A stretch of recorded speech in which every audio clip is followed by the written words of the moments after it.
भूमि स्खलन क्यों होता है, उसके लिए क्या कारण उत्तरदायी हैं?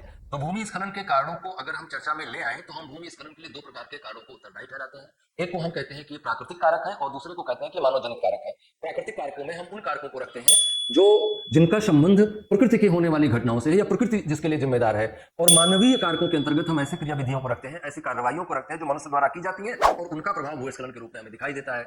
पहले हम बात करेंगे प्राकृतिक घटनाओं की। प्राकृतिक घटनाओं में या प्राकृतिक कारकों में हमने सबसे पहली बात बताई कि भारी वर्षा एक बहुत महत्वपूर्ण कारक है। भूमि स्खलन का भारी वर्षा के कारण मिट्टी के भार में बढ़ोतरी हो जाती है और मृदा संतृप्त होकर अपना भार बढ़ा लेती है, जिसके कारण से गुरुत्वाकर्षणीय खिंचाव ज्यादा मात्रा में काम करने लगता है और ऊपर की चट्टानें बहकर नीचे की ओर गति करने लगती है। इसको हम लैंडस्लाइड की घटना कहते हैं। प्राकृतिक कारणों में दूसरा कारण महत्वपूर्ण है भूकंप।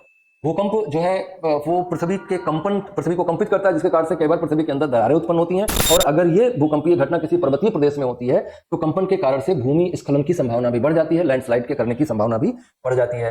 इसके अलावा क्षरण भी एक बहुत बड़ा कारण है, अपक्षयन भी एक बहुत बड़ा कारण है लैंडस्लाइडिंग का। अगर धीरे धीरे करके मृदा का अपक्षयन या चट्टानों का अपक्षयन होता जाता है तो वो जो ढीला ढाला मटेरियल तैयार होता है वो प्रेशराइज करता है नीचे की ओर और एक बहाव निर्मित कर देता है, जिससे कि लैंडस्लाइड की घटना बढ़ती है।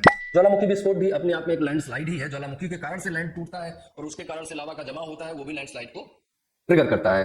तो प्राकृतिक कारणों में हम ज्वालामुखी विस्फोट, भूकंप, क्षरण और अधिक वर्षा को भूस्खलन के कारण के रूप में कंसीडर कर सकते हैं।